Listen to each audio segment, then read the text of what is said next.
I'm Stephen, as Billy said. I'm one of the founders of Positive Planet. I've been working in sustainability for about 9 years. The landscape has changed massively in that time. When I first started, it was largely large corporates looking at how they could reduce their energy consumption.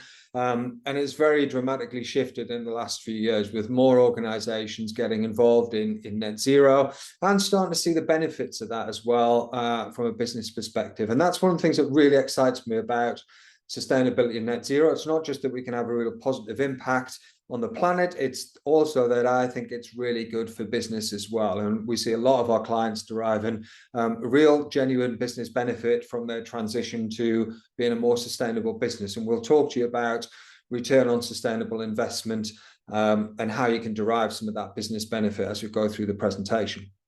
I'm a big believer that everyone should be doing something, and that we've all got a responsibility to take positive action. And certainly in business, I think we can have a real big impact. And I also believe that you're better doing something rather than nothing.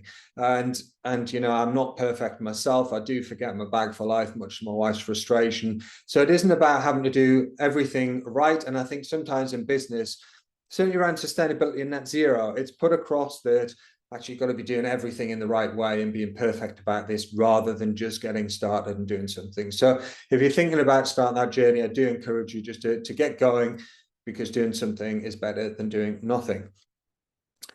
Okay, just a little bit about us. So we work with about 500 organizations. Always easier to show the logos that you would recognize on here rather than some of the smaller businesses, but we do work with everything from sort of small businesses, one-man bands in some cases, right up to the more well-known brands that you'd see on here, like Tesco Mobile, Man Trucks, Brewdog, etc. So a few logos on there that are probably familiar to you, but our typical client is more of the medium-sized business, and we are absolutely sector agnostic. We work with clients across all sectors and have experience in anything from manufacturing, construction, service-based, people-based, office-based type businesses as well. So a real mix across there.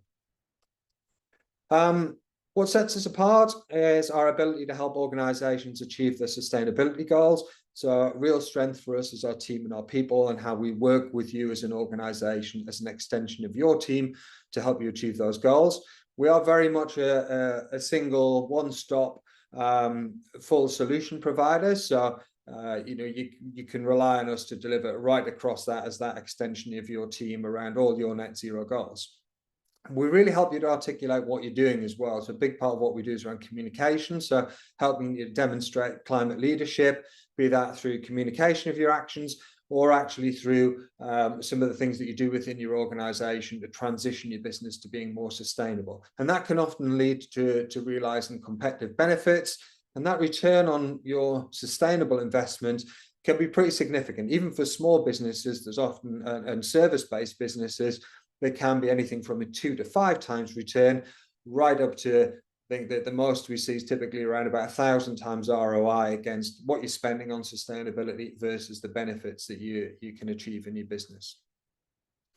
Our services cover everything typically an organization will need to do on that journey to net zero. And it can be quite a lengthy program as well, but it takes in everything from measurement and how you kind of understand your footprint, the actions to reduce, how you comply with any legislation or regulatory frameworks, how you engage your people, your wider stakeholders, and empower your team. And we also have our own soon to launch accreditation, sort of new version of that. And underpinning all of that as well as a whole strategy piece. So it's about how we help you plan this out and deliver it in a way that works for your organization without derailing your business. So just thinking about that net zero challenge for you as business leaders and what that means. Net zero has actually got a really big challenge, and it's one that sits quite firmly with the C-suite typically, which is only 2% of sustainability programs meet their desired goals and objectives. And that sounds pretty horrific, and it is a scary stat. It's not massively out of keeping with what we see across general change programs within a business environment anyway, where only about 1 out of 10 programs actually meets its desired goals, and 9 out of 10 fail.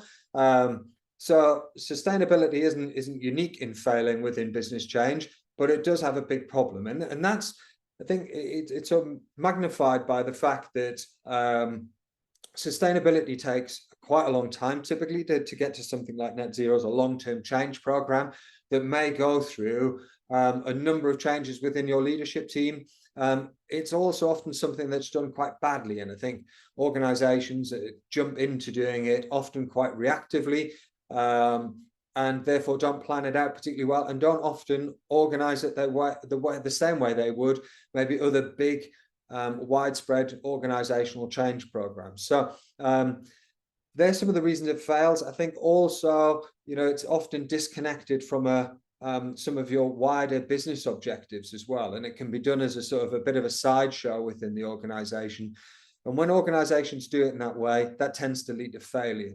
And it is challenging, I know for us as an organization where we are really passionate about sustainability, as you'd expect, it's something we talk about every day. We sometimes find that actually we haven't talked about it internally about what we're doing as an organization for a period of time, and we've lost sight of some of those things that we said we were going to do because we just haven't built them into some of our short-term planning. They've failed to be fully integrated in the right way into some of our wider goals. So it's really easy to get it wrong. It's also quite easy to get it right as well, and that's one of the things that we're going to talk to you about, is how you do that and how you go about delivering this in the right way.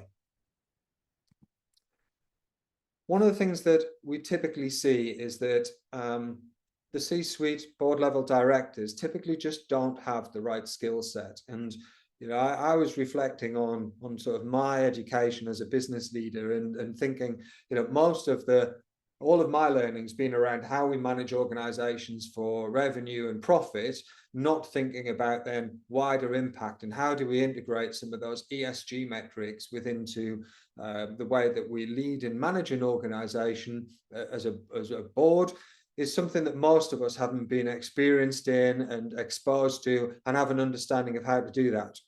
And statistically, about 7 out of 10 board directors feel they have insufficient knowledge of sustainability and net zero to actively challenge management on the sustainability plans. And this is a big factor. If you don't feel confident in something yourself and knowledgeable, it's often difficult to manage people in terms of delivery. And I think that's one of the things that we see a lot of, that lack of confidence at C-suite being a real factor in terms of reticence to move forward or ability to lead an organization through that widespread change. So that skill set at a board level is really important. It's also something that's really lacking at a managerial level as well. Sorry, duplication of slide there, I'm sorry. So what we see at management level is, again, similar sort of statistics that 7 out of 10 people feel that they don't have the right skill set in some of those key departments, such as marketing, finance, procurement, HR, to then go on and execute across the organization. And what we see with this sort of lack of skills and understanding sometimes, and a nervousness around net zero, is that you end up in a sort of tennis type situation where the board sets out a kind of a goal and something that wants to be achieved, often a kind of big ambitious goal, which is, we're going to be net zero by 2030. That gets then passed down with a sort of, how are we going to do this? And management team are struggling because they don't feel they have the skills. So that then comes back saying, we need more budget, we need more resource, we need help with this. And the leadership team are, actually, we didn't sort of think this was going to be the response, and we just need to get on with it. And this goes back and forwards between them. And often what I've seen quite frequently within some of our clients is if they don't get this right, they then suddenly say, actually, what we need is maybe a sustainability manager. They come in, again, they don't have the breadth of skills that are required to deliver right across the program. So again, it's not the solution. And they're then starting to ask questions about budget and resource, and can we engage external organizations, bring in tools to do some of this.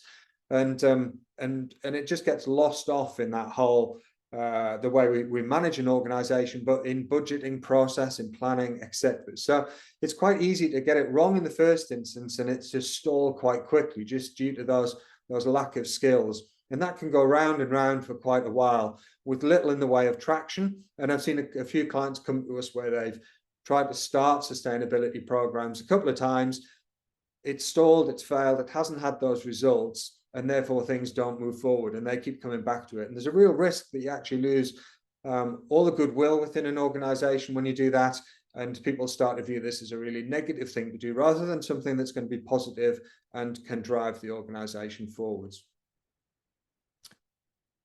The next bit, and I sort of touched on it, is about integration of your net zero strategy with your business strategy. And this is one of the biggest factors that can derail your program. And it's something that, again, I see a lot of organizations getting wrong. They are looking at net zero in isolation. It doesn't get considered as part of the wider business strategy. It's a secondary component. And what happens when you do that is that the second that there's some challenges within the organization, typically something like the net zero program will get sidetracked or derailed, and it gets put on the shelf a bit. The other thing that happens is that typically if you don't integrate, you then don't have a solid governance structure around how you're managing that change, how you're going to sort of measure that, how you're going to sort of report on that at a board level, and ensure that you keep getting that traction and that progress. So it can have the challenge that I talked about within our organization, where something doesn't move for a few months and then it just stops being something that you talk about. And I see, again, clients going through this whereby if they don't integrate into the strategy, very quickly they've lost traction. And what happens in the process is you come to measure your carbon footprint in your second year, and you're finding that your emissions have gone the wrong way because some of the actions you've taken in the business haven't considered sustainability. And I tell loads of stories of clients whose business strategy is in direct conflict with what they're trying to achieve from a net zero perspective, and therefore the thing that's most likely to fail, sadly, is going to be that net zero strategy. And it didn't need to be that way. It didn't need to be that they're in conflict. They can work really harmoniously, but they just have to be considered and brought together through your normal business planning process, your normal governance and leadership and management process. So, I think one of the real takeaways is, if you're going to start that net zero program, it really needs to be considered as part of a wider business strategy to make sure that the two things are harmonious. Good news is that the solution is typically quite straightforward. 3 tips I would recommend before you start on any net zero program. First one is start with a plan, and it sounds really obvious, but it's amazing how many people don't. And we do see a lot of clients come to us where their first thought is measure carbon footprint and then start to kind of think about how they reduce it, but they haven't considered that strategic plan about how's this going to land within the organization when we do this, how are we going to go about doing it, how are we going to implement some of the changes that we need to make and execute on the things that we need to do. Why are we doing it? How do we communicate that?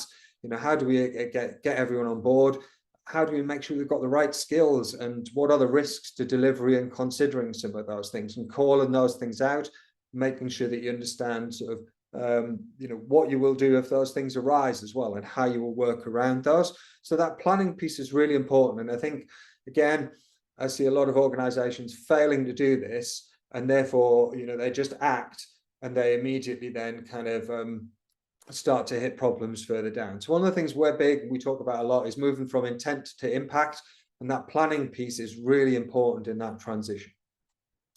Next piece is around getting everyone on board, and that skills gap can be something that can really derail your program. So making sure that everyone is on board, understands why you're doing it, has the skills to deliver their part, and also understands the bigger picture as well. And we deliver something called carbon literacy training.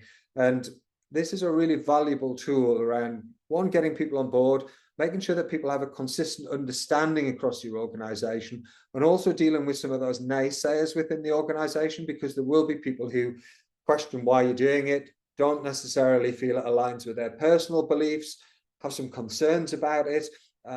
So getting those things addressed and calling them out and starting to really talk about those things can be really important. So you need to get everyone on board, because otherwise these things will just eat away at your ability to deliver, and it starts to have an impact on your progress. You find that people, even in just measuring your carbon emissions, it can be quite challenging if people aren't on board, because they will just see it as additional workload, and therefore things stall. It takes time to get things done. Sometimes corners are cut, which means that you will miss out on measuring some things, and therefore your emissions report might not be accurate. So I can't stress this enough. Those first two things about planning, getting people on board before you start, are really important.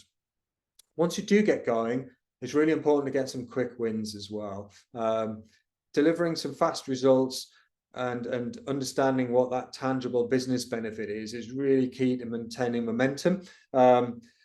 And making it part of your sort of ongoing discussions as well, so that you are communicating the things that happen are really important. The other thing that I'd advise from a broader communication as well is around communicating externally and internally about what you intend to do. So making that part of your early communication, saying we're starting this program within our first 12 months. This is the wins that we're expecting, the things that we're going to do, and the benefit that that's going to have, be that to the business, be that from a planet perspective, the reduction in your emissions.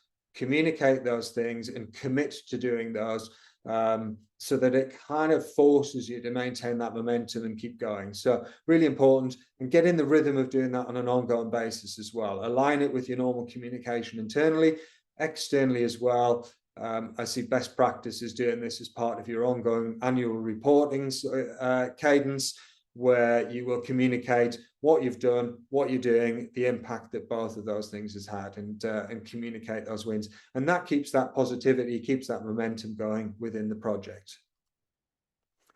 We see this as being a sort of ideal launch program for your net zero strategy within the first 12 months. And this is something that we do with a number of our clients. Typically some of the larger organizations as well will go through this. But I see this as just being, if you want to execute and get the best results possible, this is a really good way of doing it. And we've been doing this with a client recently called Alpia in the construction sector. And the transition through the process just means that everything runs really smoothly, and that you get everyone on board really early, and it means every phase of your program goes really smoothly. So first thing we'd recommend is that that before you start anything, you do that plan. You work through that, and we can help and support with all of these stages. But you plan out what you want to do, where you want to be, set out some of those goals, the objectives, the reasons, the rationale, and you make sure that the key people are on board with that and are aligned behind it as well. Then I'd recommend you go through a program of training, and that we typically start that with the leadership team to make sure they're on board. And that then gets filtered down to the rest of the organization at different levels. With the likes of Alpi in this example, we spent some time doing some green skills training. So very similar to carbon literacy training, they did carbon awareness. And then they also did some business change training as well. So specifically focusing on how they were going to go about delivering the change within the organization that would come about through the implementation of their carbon reduction strategy. But ensuring that the leadership team were really aligned behind that was the first stage. So everyone was bought in, on board, and knew what they were going to be doing. And that happens in the first quarter, with ongoing reviews thereafter through the year. We then helped them to set up a green team, and have done some educational training with the green team as well. So again, they've been through carbon literacy training, and there's ongoing support through that team through the process to ensure that we can help them deal with the challenges that they're facing, help keep them on track, help keep that momentum going through the program. The next thing was widespread sustainability training throughout the organization. And this is quite a big company, a lot of people out. They're a logistics organization, and we've done this with manufacturing companies as well, where we've got a lot of people on the shop floor or in roles where maybe it's difficult to take you away from your job. But we've done condensed sustainability training. And again, this is really valuable just to ensure that everybody understands what you're doing, why you're doing it, and the importance of doing it. And that's your first phase done. And that typically takes you through the first quarter. And within that, we then start in that process of measuring carbon emissions, which typically will take an organization sort of 10 to 12 weeks, maybe a little bit longer, depending on the size. Once that's done, that then leads into carbon reduction planning. And what I find is if you've done that initial piece of work around engagement and training and upskills, those two phases run really smoothly and go quite quickly. Where you haven't done that, they can take 6, 9, 12 months because other things will get in the way.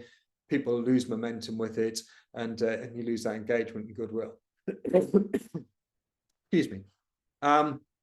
Next bit that's important is to build in that benefit and impact assessment, so you can start to work out of the things that you're doing, one, what impact are they likely to have, and of the things that you've done, what are they doing as well? Because you'll probably find that you can get some really quick wins coming out of the first iteration of your carbon reduction plan. So it's being able to determine what some of those are. So go looking for those things and implement them quite quickly. And then that next bit, usually within that first 3 quarters, is to then disclose and report on your carbon footprint, but also putting out some sort of future-facing action plan about these are the things that we're going to do in the next 12 months. And we would certainly advise organizationally that you try and keep to that sort of short-term focus. Whilst you want to set out a long-term plan and think about your net zero decarbonisation date, whether that's 2030, 2040, 2050, or anywhere in between, really think about solid plans for the next 12 months and align your sort of short or your other planning around your normal business cycle as well. So most organizations will work to a 3-year plan, a business plan. Align your carbon reduction planning around that sort of cycle as well. So you end up with some really fairly solid commitments on a 3-year basis, but some really solid things on the next 12 months. Anything after that and outside of that is going to be a much more fluid plan that may rely on other factors taking place as well. So what are the benefits of being a sustainable business? Well, I touched on this mechanism of return on sustainable investment that we talk about with clients. And we would look at a couple of things here to determine the business benefit. One is cost savings, and that might be through, when you work with somebody like us, reduce recruitment costs, needing to invest less in your internal team. It might be through things like reduced resource as well, greater efficiency, and things that maybe just things like on-site renewables give you reduced cost of energy, etc. So there's a number of things we'd look at for cost savings. And then we'd also typically look at what are the business benefits that you can realize. And that might be that you've removed some risk around clients leaving. You've added benefit and value by acquiring additional clients, or you've been able to integrate and release new product sets that are more sustainable, that bring increased revenue. And these are all real things that we see with our clients.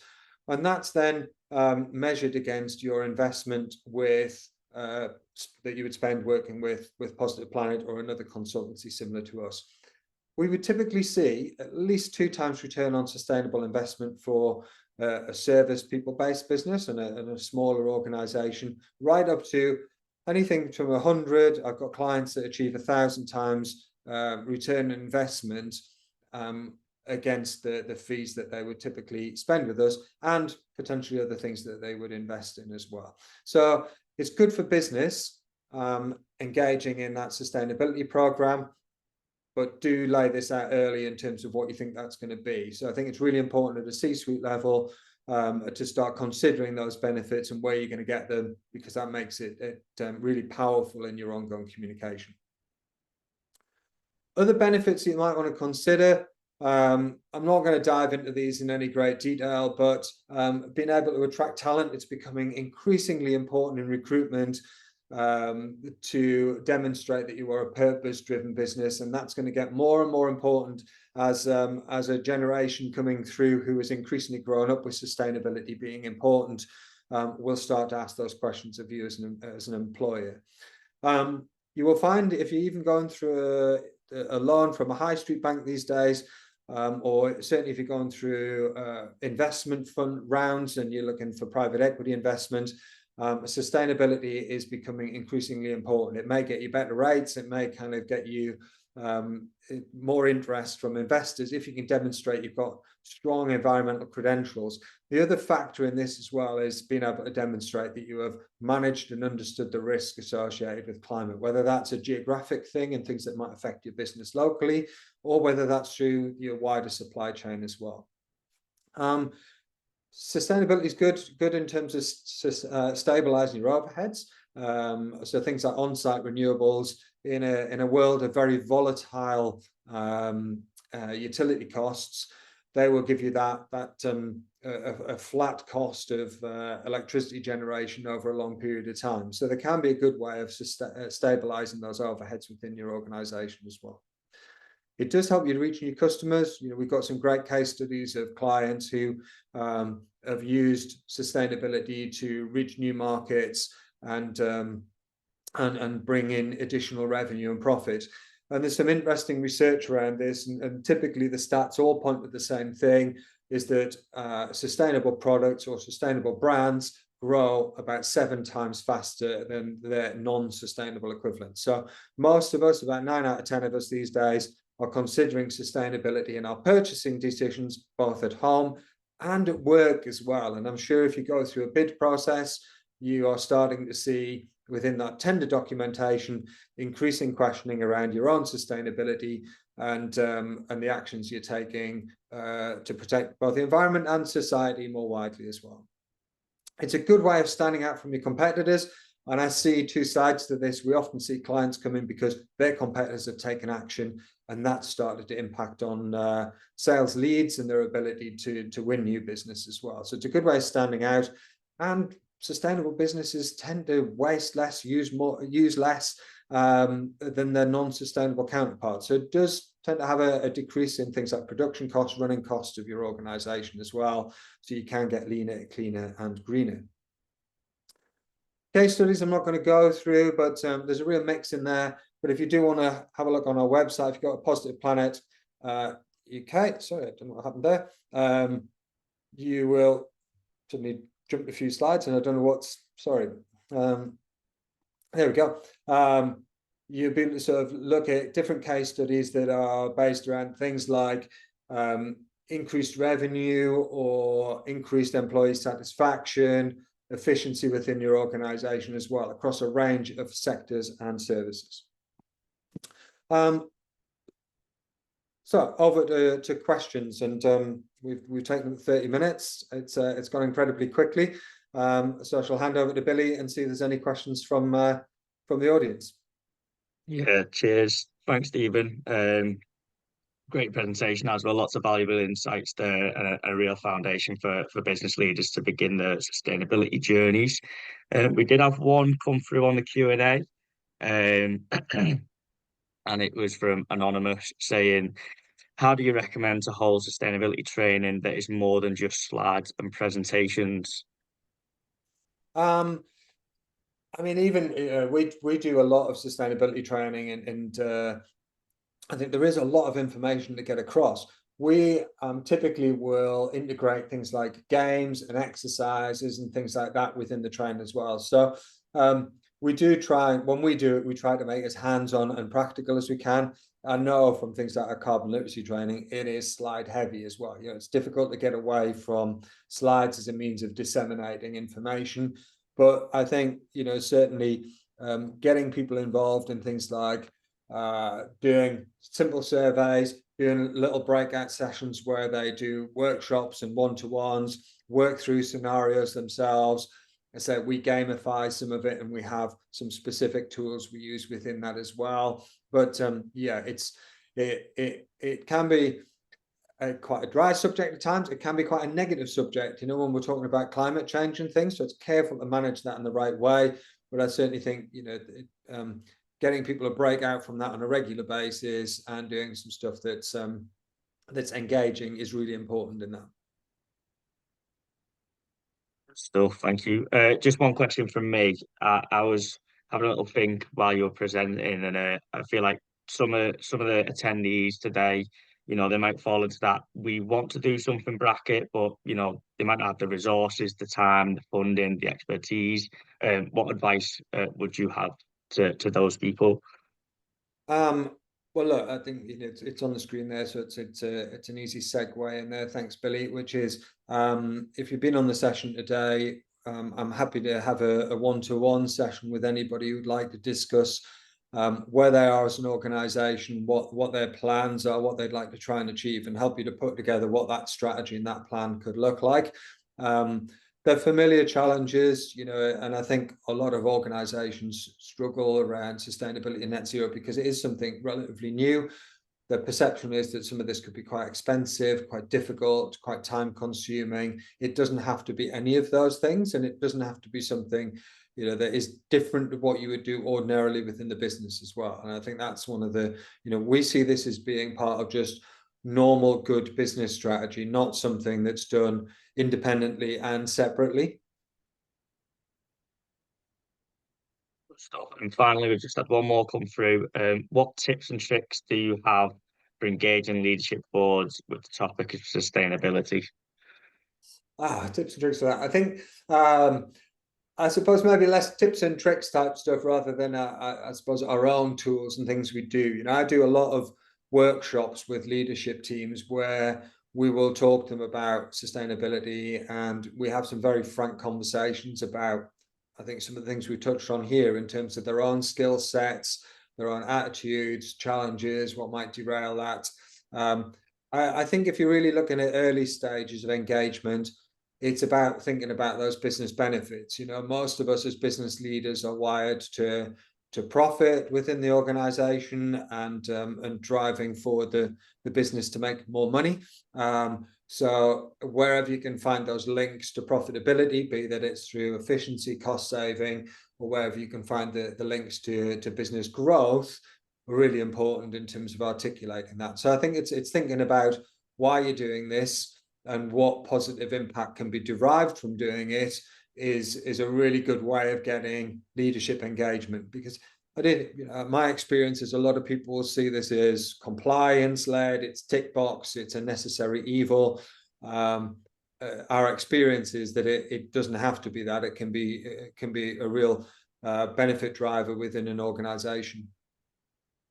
We've just got one more come through as well, which says, in addition to carbon literacy, which training do you suggest to be more familiar with net zero, footprint, etc.? So there are other sort of equivalents to carbon literacy out there, and I can't. There's another organisation doing something, and I can't think of the name of it. But we also do variations on carbon literacy or similar, carbon awareness type courses. Carbon literacy is a one-day course. I appreciate it can be quite difficult for everybody to take time out of the organisation. So, and for some people, it can feel like I sort of know a lot of this stuff as well. So we do things like specific training for different roles within your organization. So courses for finance, HR, marketing, etc.